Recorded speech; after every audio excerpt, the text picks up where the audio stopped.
ॐ तत्सवितुर्वरं रूपं ज्योतिः परस्य धीमहि यन्नः सत्येन दीपयेत्। ॐ શાંતિઃ શાંતિઃ શાંતિઃ। સૌ ભાવકો અને સાધકોને વંદન। મિત્રો, શ્રી માતાજીની અસીમ કૃપાથી શ્રી અરવિંદ સાહિત્ય પરિચય શ્રેણી અંતર્ગત આપણે શ્રી અરવિંદ લિખિત ગીતા નિબંધોનો પરિચય પ્રાપ્ત કરી રહ્યા છીએ।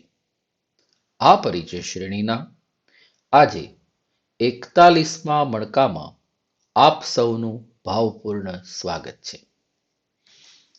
મિત્રો, ગીતા નિબંધોના બીજા ભાગના 20મા પ્રકરણ સ્વભાવ અને સ્વધર્મમાં શ્રી અરવિંદ જણાવે છે તેમ 3 ગુણોવાળી અધોમુખ અપરા પ્રકૃતિમાંથી આત્માને મુક્તિ અપાવનાર વિકાસ સાધીને પરમ દિવ્ય પરાપ્રકૃતિમાં આરોહણ કરવું એ આપણી આધ્યાત્મિક પૂર્ણતા અને મુક્તિ પ્રાપ્ત કરવાનો ઉત્તમ ઉપાય છે। એવો વિકાસ સાધવા માટે સાત્વિક ગુણની માત્રા વધારીને તેને આપણી પ્રકૃતિમાં આગળ પડતો ગુણ બનાવવો જોઈએ। શ્રી અરવિંદ વધુમાં કહે છે તેમ સત્વગુણનો વિકાસ એટલા બધા પ્રમાણમાં કરવો જોઈએ કે સત્વગુણથી પણ પરમ મુક્તિમાં અને નિરપેક્ષ જ્યોતિમાં પ્રવેશ કરી શકાય। એ સ્થિતિમાં સમગ્ર પ્રકૃતિનો વેશ દૂર થઈ જાય છે અને અંતરમાં રહેલા પ્રભુની તે મુક્ત અભિવ્યક્તિ બની રહે છે। શ્રી અરવિંદ આ સંદર્ભે જણાવે છે તેમ એ સ્થિતિમાં આપણી અંદરના સાત્વિક કર્તાને ઠેકાણે પુરુષોત્તમ સાથે યુક્ત થયેલો જીવ અનુભવાય છે। શ્રી અરવિંદ કહે છે તેમ અહીં એક ઘણો અગત્યનો પ્રાસંગિક પ્રશ્ન ઊભો રહે છે। આપણે જોઈએ છીએ કે વિવિધતાનો નિયમ પણ કાર્ય કરી રહેલો છે। પ્રત્યેક વ્યક્તિ પોતાની વિશિષ્ટ અંગત પ્રકૃતિ પ્રમાણે વર્તે છે। આ સંદર્ભે ગીતાએ સ્વધર્મના મુદ્દા ઉપર થોડો ભાર મૂક્યો છે। ગીતાએ એવો ઉલ્લેખ પણ કર્યો છે કે સ્વધર્મના આચરણમાં મરણ થાય તે પરધર્મના આચરણમાં વિજય પ્રાપ્ત કરવા કરતાં સારું છે। પ્રકૃતિમાં પ્રગટ થયેલ માનવ આત્માના સ્વભાવના 4 મૌલિક પ્રકારો ગીતા જણાવે છે। શ્રી અરવિંદ આ સંદર્ભે પ્રશ્ન કરે છે કે આ પ્રમાણે ઉલ્લેખ કરવામાં ગીતાનો ખાસ ઉદ્દેશ શો છે? તેઓ સ્પષ્ટપણે જણાવે છે કે ગીતાને અત્યારની જ્ઞાતિ વ્યવસ્થા જોડે કશો સંબંધ નથી, પણ એને સંબંધ છે પ્રાચીન કાળમાં સમષ્ટિના જે 4 સ્પષ્ટ વિભાગો હતા, ખાસ કરીને આર્થિક પાસા સંદર્ભે સમાજની અંદર રહેલા સામાજિક માણસના 4 વિભાગોને રજૂ કરી તેનાથી પણ વધુ ઉચ્ચ આધ્યાત્મિક આદર્શ શો છે કે શો હોઈ શકે તે દર્શાવવા માટે તેનો ઉલ્લેખ કર્યો છે। શ્રી અરવિંદ આ સંદર્ભે જણાવે છે કે પ્રાચીન કાળમાં સમાજની વ્યવસ્થા 4 વર્ગો પર રચાયેલી હતી। 1. ભણતર, સાહિત્ય અને જ્ઞાન આધારિત વર્ગ। 2. રાજ્ય શાસન, રાજ્ય વિદ્યા, યુદ્ધ વિદ્યા અને રાજ્ય વ્યવસ્થા આધારિત વર્ગ। 3. પેદાશ, વિનિમય, ધનોપાર્જન આધારિત વર્ગ અને 4. સેવા કાર્યો આધારિત વર્ગ। આ આર્થિક સમાજ સંરચના ભેદની સાથે માનવ સ્વભાવના આધ્યાત્મિક વિકાસ સંદર્ભે પણ તેનો ઉલ્લેખ કરવામાં આવ્યો છે। શ્રી અરવિંદ જણાવે છે તેમ એ આધ્યાત્મિક વિકાસનો અર્થ એ ગીતાના બોધનો ઉપયોગી ભાગ છે. તો પછી એ આધ્યાત્મિક અર્થ સંદર્ભે વ્યક્તિના એ સ્વભાવ ધર્મોના અભ્યાસનો સ્વાભાવિક પાયો શું હોવો જોઈએ, એવો પ્રશ્ન શ્રી અરવિંદ કરે છે. શ્રી અરવિંદ જણાવે છે કે પ્રાચીન કાળમાં એ વ્યવહારુ પાયો વંશ પરંપરાગત રહેલો હતો. વ્યક્તિનો સામાજિક ધર્મ અને સમાજમાં તેનું સ્થાન અસલ તો એની પરિસ્થિતિ, પ્રસંગ, જન્મ અને એની શક્તિ વડે નક્કી કરવામાં આવતા હતા. ગીતા પોતાના વિચાર તત્વને હંમેશા અંતરના અર્થના ઉપર જ પ્રતિષ્ઠિત કરે છે. એક શ્લોકમાં એ સહજ કર્મનો ઉલ્લેખ કરે છે. સહજ એટલે કે સાથે જન્મેલું, એટલે કે જે કાંઈ સ્વાભાવિક છે, અંતરનું છે, અંતરમાંથી ઉદ્ભવેલું છે એવો થાય છે. એનો સમાનાર્થી શબ્દ બીજા શ્લોકમાં પ્રયોજે છે. એ શબ્દ છે સ્વભાવ. આમ સ્વભાવમાંથી જન્મેલું કે સ્વભાવ વડે નિયત થયેલું કર્મ તરીકે તે ગીતામાં રજૂ થાય છે. આ પ્રમાણે કર્મમાં કે ધર્મમાં જે અંતરના ગુણો અને આવિર્ભાવનું તત્વ પ્રગટ થાય છે, તેના પર ગીતા જે ભાર મૂકે છે, તેનાથી ગીતાના કર્મના ખ્યાલનો સમગ્ર અર્થ આપણને મળી રહે છે, એમ શ્રી અરવિંદ જણાવે છે. વધુમાં શ્રી અરવિંદ જણાવે છે તેમ આ શ્લોકમાં પણ 3 સિદ્ધાંતો અધ્યાહાર રહેલા છે એવું સૂચન છે. 1. સર્વ કર્મો અંતરમાંથી નિર્મિત થવા જોઈએ. 2. વિશાળ દૃષ્ટિએ જોતા પ્રકૃતિના 4 પ્રકારો છે. તેમાંના પ્રત્યેકનો પોતાનો ખાસ ધર્મ, કર્મનો આદર્શ નિયમ હોય છે. અને 3. માનવ પોતાને ગમે તે કોઈ પણ કાર્ય કરે, પણ જો તે એના સ્વધર્મ પ્રમાણેનું હોય તો તેને ઈશ્વર પ્રત્યે વાળી શકાય તેમ છે. એટલે કે એવા કર્મને આધ્યાત્મિક મુક્તિ અને પૂર્ણતા પ્રાપ્ત કરવાનું સાધન બનાવી શકાય છે. આ 3માં પહેલો અને ત્રીજો સિદ્ધાંત સત્ય અને ન્યાયના સનાતન તત્વમાંથી સ્ફુરે છે. બીજો સિદ્ધાંત ચાતુર્વર્ણ અને તેના ધર્મોનો છે, તે ચર્ચાસ્પદ હોઈ શકે છે.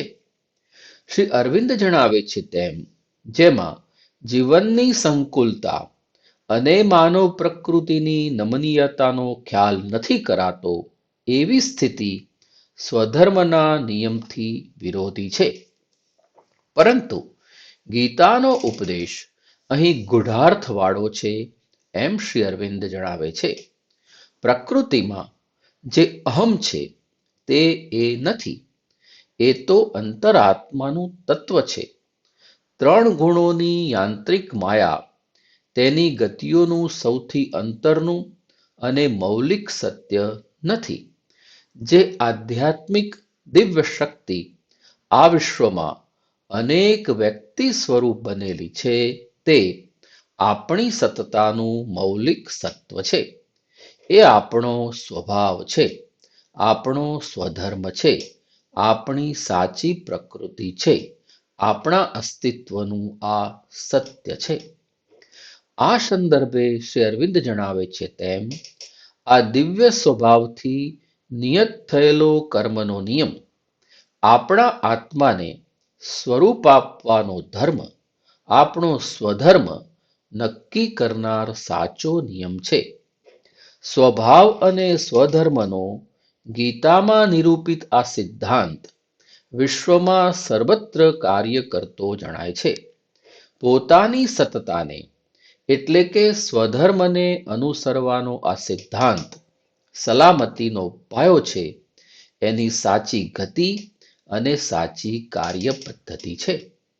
આ સંદર્ભે શ્રી અરવિંદ જણાવે છે તેમ જ્યારે આપણે એ અંતરનું આધ્યાત્મિક સત્ય શોધી કાઢીએ છીએ જ્યારે આપણા કાર્યોને આત્માના મૂલ્યથી સજ્જિત કરીએ છીએ ત્યારે એની બાહ્ય લીલા પણ તેના સંપૂર્ણ અને વાસ્તવિક અર્થને પ્રાપ્ત કરે છે. આત્મજ્ઞાન પ્રાપ્ત કરવામાં આપણે જેટલા પ્રમાણમાં પ્રગતિ કરીશું તેટલા પ્રમાણમાં આ મહાન અને ઇષ્ટ રૂપાંતર ઝડપથી અને સામર્થ્યપૂર્વક સાધી શકીશું. શ્રી અરવિંદ વધુમાં કહે છે તેમ સૌથી પહેલા આપણે એ જોવાનું છે કે આધ્યાત્મિક પરાપ્રકૃતિમાં સ્વભાવનો એક અર્થ થાય છે જ્યારે 3 ગુણોની બનેલી અધોમુખ અપરા પ્રકૃતિમાં સ્વભાવનો અર્થ તદ્દન જુદો જ થાય છે. ત્યાં નિમ્ન પ્રકૃતિમાં પણ એ સ્વભાવ કાર્ય તો કરતો હોય છે, પરંતુ ત્યાં તેણે પોતાની જાતને સંપૂર્ણપણે પ્રાપ્ત કરેલી હોતી નથી. ત્યાં જાણે કે અંધકારમાં પોતાના ધર્મ પ્રત્યે વિશે એ ખોજ કરતો હોય એમ લાગે છે અને પોતાને માર્ગે જતા ઘણા અધોગામી સ્વરૂપોમાં થઈને, જુઠ્ઠા સ્વરૂપોમાં થઈને, અસંખ્ય અપૂર્ણતાઓ, વિકૃતિઓ વગેરેમાં પસાર થઈને પછી તે પોતાના સત્ય સ્વરૂપને અને પૂર્ણતાને પ્રાપ્ત કરે છે. વ્યક્તિમાં રહેલો અંતરાત્મા પ્રત્યેક માનવમાં રહેલું કેન્દ્રસ્થ સત પ્રકૃતિના કરતા મહાન છે, પરંતુ પ્રકૃતિમાં થતી પોતાની બાહ્ય સમઉત્ક્રાંતિમાં તે એ કાર્યોનો સ્વીકાર કરે છે. જ્યારે આપણે એ વાસ્તવિક અંતરાત્માને પ્રાપ્ત કરીએ છીએ ત્યારે આપણા જીવનના ધર્મનો આધ્યાત્મિક અર્થ આપણને પ્રાપ્ત થયેલો ગણાય અને ત્યારે આપણે પ્રભુની ચતુર્વ્યુહ સન્નિધિ વિશે સચેતન થઈએ છીએ. શ્રી અરવિંદ કહે છે તેમ જીવનમાં માનવના 4 વર્ગો પાડવાનો બાહ્ય વિચાર ઉપર જણાવેલ દિવ્ય કર્મના સત્યનું બહિર્મુખ કાર્ય માત્ર છે. 3 ગુણોના ધર્મોમાં પોતાના કાર્યની એક જ બાજુમાં એ સત્ય મર્યાદિત બને છે. અહીં પાર્થિવ જન્મમાં માણસ મોટે ભાગે 4માના એક પ્રકારમાં પડે છે એ સાચું છે. આ ભેદો કંઈ મૌલિક નથી, આપણી માનવતાના આત્મવિકાસના તબક્કાઓ છે. શ્રી અરવિંદ જણાવે છે તેમ માનવ પ્રકૃતિમાં આ 4 વ્યક્તિતાઓનો કાંઈક ને કાંઈક અંશ વિકસિત કે અણવિકસિત, વિશાળ કે સંકુચિત હંમેશા હાજર હોય છે, પરંતુ માનવ જાતિના મોટા ભાગમાં એમાંની એક યા બીજી વધારે આગળ પડતી થવાનો પ્રયત્ન કરતી હોય છે. શ્રી અરવિંદ સ્પષ્ટપણે જણાવે છે કે ચાતુર્વર્ણનું અસલ સત્ય એ એનું બાહ્ય સ્વરૂપ નથી, પરંતુ આપણા અંતરાત્માનું ગતિમાન થયેલું બળ છે, સક્રિય શક્તિમાં રહેલું આધ્યાત્મિક દિવ્ય પ્રકૃતિનું ચતુર્વ્યુહવાળું સત્ય છે. પ્રત્યેક જીવ પોતાની આધ્યાત્મિક પ્રકૃતિમાં આ 4 બાજુઓને ધારણ કરતો હોય છે. તે જ્ઞાનનો, શક્તિ સામર્થ્યનો, વિનિમય અને પરસ્પરતાનો અને સેવા કાર્યોનો બનેલો હોય છે. એ પણ ધ્યાનમાં રાખવું જોઈએ કે અંતરનો સ્વધર્મ બાહ્ય સામાજિક કે બીજા કોઈ કર્મના, ધંધાના કે ધર્મના સ્વરૂપમાં બંધાયેલો નથી.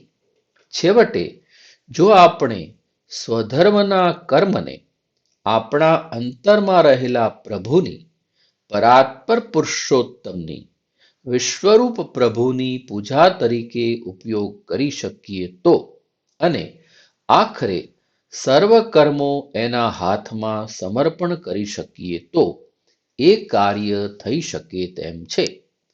ત્યાર પછી આપણે 3 ગુણોની મર્યાદા વટાવી જઈએ છીએ. ચતુર્વ્યુહના વિભાગની અને સર્વધર્મોની મર્યાદાઓનો પરિત્યાગ કરી દઈ શકીએ છીએ, એમ શ્રી અરવિંદ જણાવે છે. મિત્રો, શ્રી માતાજીની અસીમ કૃપાથી શ્રી અરવિંદ સાહિત્ય પરિચય શ્રેણી અંતર્ગત આપણે શ્રી અરવિંદ લિખિત ગીતા નિબંધોનો પરિચય પ્રાપ્ત કરી રહ્યા છીએ. આ પરિચય શ્રેણીના આજે 41મા મણકામાં જોડાવા બદલ સૌ ભાવકો અને સાધકોને વંદન. ફરી મળીશું, ત્યાં સુધી આવજો.